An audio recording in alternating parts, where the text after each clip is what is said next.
Ryder the dog loves his frozen treats, just like people love ice cream. Here he is enjoying one of my homemade frozen little nuggets that you see pictured right there. I'm going to show you how to make these and maybe save a little money while you do it.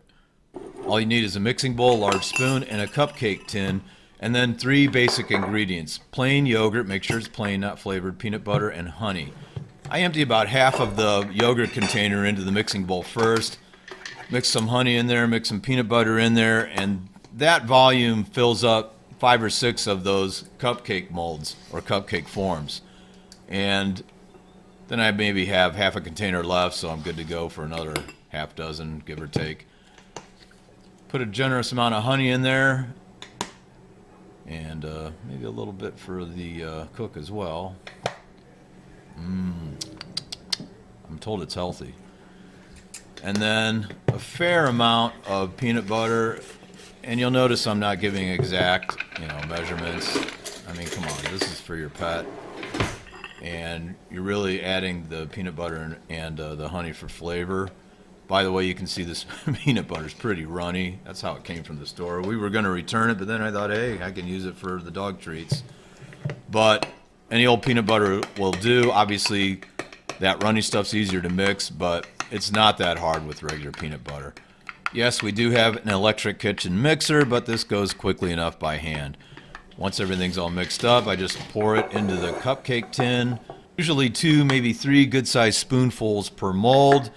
After I've distributed everything fairly evenly across the molds, the next step is just pop it in the freezer. And this mixture freezes in maybe 2 hours or so, so it's ready pretty quickly.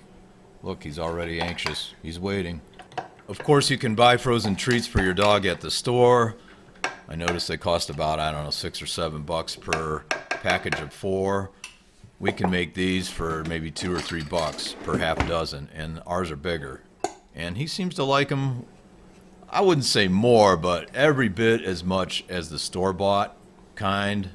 He doesn't care. As long as he gets a frozen treat, which he does get every night. He sees our daughters eating ice cream, and then he feels left out.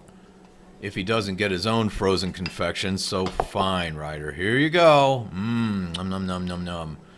All you do is you just slide these into the freezer for a few hours.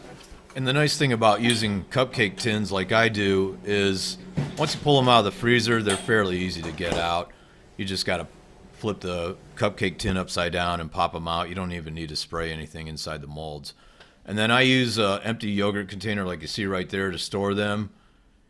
And sometimes, if Ryder's around, which he usually is when I make these, which is weird, sometimes I'll give him a free treat right there, which he certainly won't say no to. Here you go, boy. Proof that a happy dog is a good dog. By the way, you may have seen my other videos on ultrasonic devices to stop obnoxious barking dogs. We rarely have to use our own handheld device on this guy because we try to keep him happy, which, by the way, every pet owner should do. So if you own a dog that's very obnoxious, he's annoying your neighbors whether you know it or not. Make your pet happy. Give him a treat. Take him for walks. Be a responsible pet owner, like we are. Anyway, hope you enjoyed this video. If you did, please subscribe. Thanks for watching. Have a great day, and keep your doggy happy.